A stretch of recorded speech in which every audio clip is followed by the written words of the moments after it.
Hello students, welcome to easy mathematics. अगर आप class 12th में हैं और आपका मैथ एक सब्जेक्ट है तो ये वीडियो आपके लिए। हम कल प्रीवियस क्लास में हम बताए थे रिलेशन का कुछ एग्जांपल्स बताए थे हम, और उसमें उसका टाइप्स बताए थे, दैट इज रिफ्लेक्सिव था, सिमेट्रिक था और ट्रांजिटिव था। आज हम बताने वाले हैं, सॉरी, आज हम कुछ एग्जांपल लेते हैं। हालांकि कल भी हम एक एग्जांपल लेते हैं, आज हम कुछ और एग्जांपल लेते हैं जो एग्जाम में भी इसी टाइप का एग्जांपल्स पूछा जाता है, जिसको let us look at the question.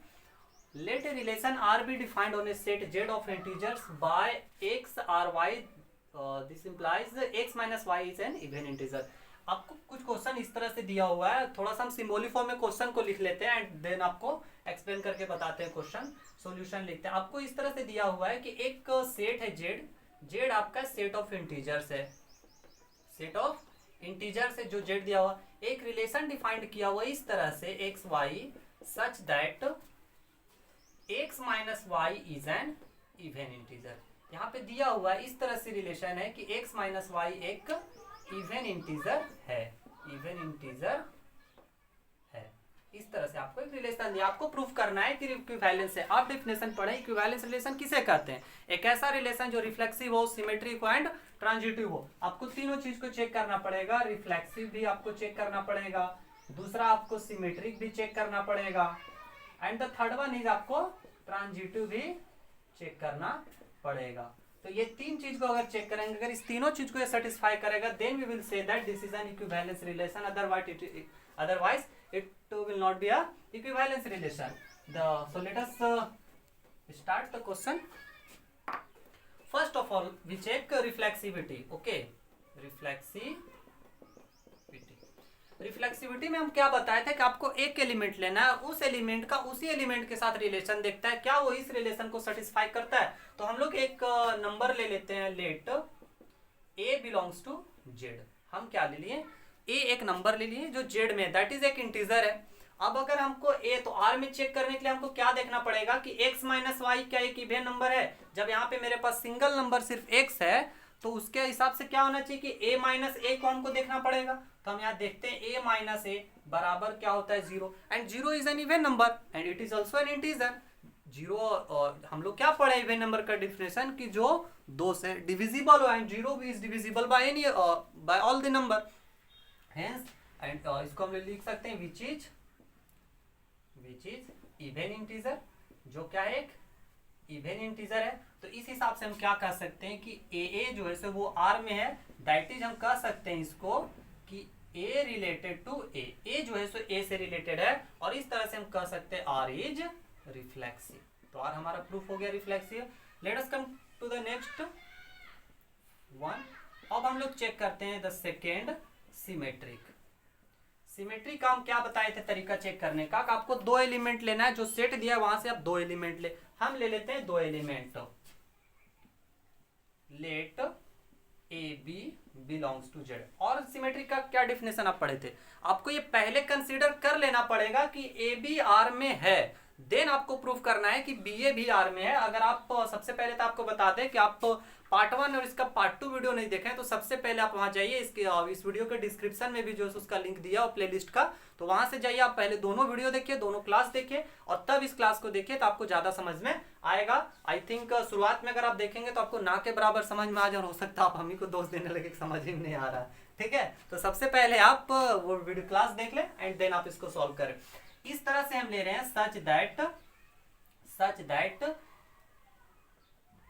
A related to B, या फिर इसको ऐसे भी आप लिख सकते हैं A B belongs to R. अब अगर हम ए बी आर में है, इसका मतलब क्या हुआ कि a minus b is even integer, अब हमको एक बात बताइए, अगर a माइनस बी एक इवन इंटीजर है, कोई भी आप अगर इवन इंटीजर ले लो, ओके, सपोज दैट मेरे पास एक इवन इंटीजर है 4, अगर हम इसको माइनस से गुना कर देते हैं तो ये क्या बन जाएगा? -4। तो ये भी तो इवन इंटीजर ही रहता है ना, क्योंकि इंटीजर में तो फर्क नहीं पड़ता है माइनस प्लस का। इंटीजर का तो डिफिनेशन ही होता है all natural number with its negative, sorry all whole number with its negative. तो 4 अगर इवन नंबर है तो -4 भी इवन नंबर होगा। तो उसी हिसाब से अगर a माइनस बी एक इवन इंटीजर है तो हम इसके साथ अगर माइनस लगा दे तो वो भी एक इवन इंटीजर होगा, कहीं को डॉट नहीं है इसमें, इवन इंटीजर होगा। और माइनस से अंदर गुना करते हैं तो ये क्या हो जाएगा? माइनस अंदर जाएगा तो क्या होगा, माइनस के साथ ये देखिए हम बी पहले लिख देते हैं तो बी माइनस ए क्या हो जाएगा, इवन इंटीजर, इवन इंटीजर। और यही तो हम लोग का इवन इंटीजर, और यही तो हमारा जो है सो जो रिलेशन का डिफिनेशन दिया गया उसी के अनुसार है कि अगर b माइनस ए इवन इंटीजर है तो इसका मतलब क्या हुआ कि बी ए आर में बिलोंग करता है। तो यहां से हम क्या देख लिए कि ए बी आर में है, this implies B A B R में है। इसका मतलब ये हुआ कि आर इज सिमेट्रिक है, आर क्या है, सिमेट्रिक है। अब हम लोग आते हैं थर्ड पे, दैट इज ट्रांजिटिव। ट्रांजिटिव कैसे प्रूव करने का हम तरीका बताएं कि आपको 3 एलिमेंट ले लेना है। जो सेट आपके पास दिया वहां से आप 3 एलिमेंट ले, तो लेट हम लोग लेते हैं A B C belongs to Z, और इस तरह से ये 3 एलिमेंट है सच दैट ये हम लोग को लेना पड़ता है कि ए बी आर में है, बी सी आर में है, एंड अब हम क्या पढ़े हैं, प्रूफ हमको क्या करना है, हमको क्या शो करना है कि ए सी भी आर में है। आपको यही प्रूफ करना है, ए सी बिलोंग्स टू आर। अब यहां से देखें कि ए बी आर में है, इसका मतलब क्या हुआ कि a minus b is even integer, even integer, and b c R में इसका मतलब क्या हुआ कि b minus c is even integer, even integer. अब ये और ये क्या है, इवन इंटीजर है। दो इवन इंटीजर को अगर आप जोड़ देते हैं, सब ऐसे समझिए कि 2 एक इवन इंटीजर है, 4 एक इवन इंटीजर है, तो दोनों को जोड़ेंगे तो वो भी तो एक इवन इंटीजर ही आएगा, सब लोग जानते हैं। तो वही काम हम यहां पे कर रहे हैं कि अगर हम दोनों को जोड़ दें तो यहां से क्या हो जाएगा, a minus b plus b minus c is also even integer, कहीं कोई दिक्कत नहीं है इसमें, इवन इंटीजर। b से b कैंसल आउट हो गया तो यहां क्या हो जाएगा, a minus c is even integer, even integer. अब a minus c even integer आ गया, इसका मतलब क्या हुआ कि AC आपका R में है, और हम लोग यही तो करना था, AB R में है, BC R में, तो AC भी R में हो गया। तो यहां से क्या पता चल रहा है, R इज ट्रांजिटिव। तो हम यहां से क्या देखें कि R रिफ्लेक्सिव भी है, R हमारा सिमेट्रिक भी है, और R हमारा ट्रांजिटिव भी है। जब ये तीनों चीज फॉलो हो रहा है it means R is equivalence relation है। लास्ट में मेरा जगह कम बच रहा है तो आप यहाँ पे लिख सकते हैं कि R is reflexive, R is symmetric, R is transitive, and hence यहाँ पे अब लास्ट में लिखते हैं hence R is equivalence, equivalence relation. Okay, अब एक और एग्जांपल लेते हैं वही कॉन्ग्रुएंसी प्रूव करने के लिए। क्या दिया हुआ है कि so that the relation is congruent to on the set of all triangles in a plane is an equivalence relation. आपको इस तरह देखने से थोड़ा सा लग रहा होगा कि क्या लिखा हुआ है, हम इसको सिंबॉलिक फॉर्म में लिखने की कोशिश करते हैं। सॉल्यूशन लेट हम मान लेते लेट ट्रायंगल का सेट को हम डिनोट कर लेते, सपोज दैट एस से, एस बराबर set of all triangles in a plane. Okay, हम क्या किए, एक प्लेन में जो है जितने भी ट्रायंगल है उसको मेस मान लिए। गिवन हमारा जो आर दिया हुआ है वो इस तरह का कुछ दिया हुआ है, ए बी, या फिर ट्रायंगल से ही चलिए हम लेते हैं triangle 1 and triangle 2। Okay, triangle 1 and triangle 2 तभी होगा जब ट्रायंगल 1 ट्रायंगल 2 के कॉन्ग्रुएंट होगा। इस तरह का कुछ रिलेशन दिया हुआ है कि ये रिलेशन में तभी आएगा जब ट्रायंगल 1 जो है वो ट्रायंगल 2 के कॉन्ग्रुएंट होगा। प्रूफ करते हैं, पहला हमारे लेते हैं रिफ्लेक्सिविटी, फर्स्ट लेते हैं रिफ्लेक्सिव। रिफ्लेक्सिव क्या अब हम बता चुके हैं, बार बार हम उतना ज्यादा डिस्कस नहीं करते हैं। हम लोग यहाँ इसमें क्या करते हैं, सिर्फ एक लेते हैं। लेट एक ट्रायंगल है जो कि एस में है, यहाँ पे लेते लेट, ये जो बिलोंग करता है इसमें हमको क्या दिखाना है कि ये जो ट्रायंगल है क्या खुद का कॉन्ग्रुएंट होगा। कॉन्ग्रुएंसी का डिफिनेशन आप पढ़े होंगे। कॉन्ग्रुएंसी का डिफिनेशन क्या होता है कि एक फिगर को किसी दूसरे फिगर का कॉन्ग्रुएंट तब बोला जाएगा जब पहला को दूसरे के ऊपर रख दे तो उसको पूरा पूरी ओवरलैप कर दे। दैट इज ये ट्रायंगल और ये ट्रायंगल अगर कॉन्ग्रुएंस तब होगा जब इसको उठाकर हम इस पे रख दें तो ये पूरा पूरी इसको ओवरलैप कर दे, एकदम हूबहू सेम साइज होना चाहिए, जरा सा भी कम ज्यादा।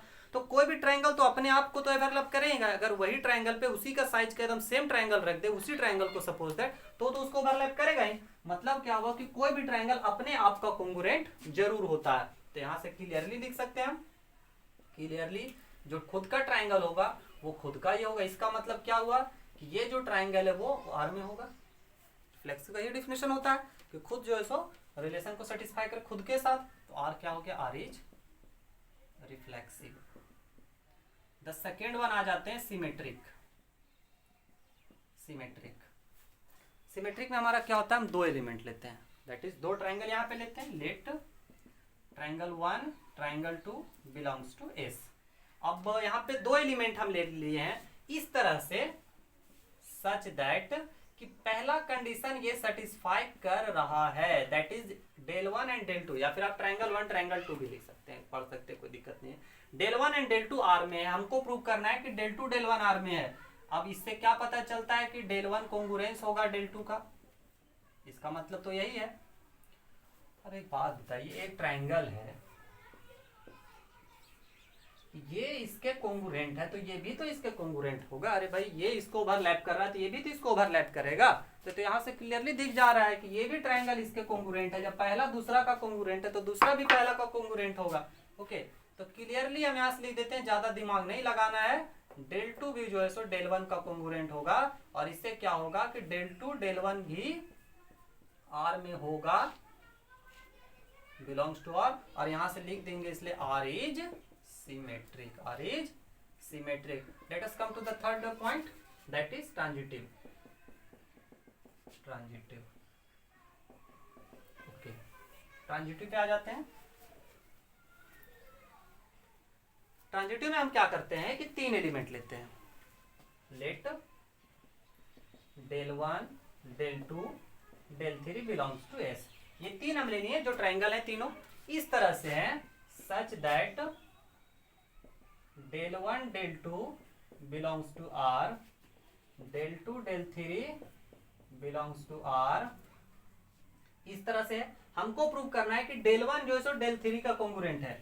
अब डेल 1 डेल 2 आर में है, इसका मतलब तो यही हुआ ना कि डेल 1 कोंगुरेंट है डेल 2 का। उसी तरह डेल 2 जब डेल 3 आर में है, इसका मतलब क्या हो कि डेल 2 एंड डेल 3 जो है वो कोंगुरेंट है दोनों। डेल 1 डेल 2 का कोंगुरेंट, डेल 2 डेल 3 का कोंगुरेंट। तो यहां से आप हमको बताइए कि एक ट्राइंगल है, ये डेल 1 है, एक ये जो है सो डेल 2 है, और ये डेल 3 ये है, सो इसको ढक दे रहा पूरा पूरी, ये जो है इसको ढक दे रहा पूरा पूरी। तो क्या ये इसको ओवरलैप नहीं करेगा? बिल्कुल करेगा। तो यहां से एकदम बिल्कुल ज्यादा दिमाग नहीं लगाना, सीधे लिख देते हैं क्लियरली। क्या होगा, डेल 1 जो होगा वो कोंगुरेंट होगा डेल 3 का, और यहां से लिख सकते हैं डेल 1 डेल 3 आर में है। तो यही तो हमको चाहिए था कि डेल 1 डेल 2 आर में हो, डेल 2 डेल 3 आर में हो, तो डेल 1 डेल 3 भी आर में है। तो यहां से हम क्या करेंगे, this implies R is transitive. और आर यहां से हम क्या देख लिए कि रिफ्लेक्सिव भी है, सिमेट्रिक भी है, ट्रांजिटिव है। यहां लिख देते हैं R is, since R is reflexive, transitive and sorry पहले यहां पे ये लिख दे symmetric and transitive, hence R is equivalence relation, R is equivalence relation. तो आज हम दो एग्जांपल बताएं और इसी के साथ ये चैप्टर लगभग कंक्लूड हो गया है।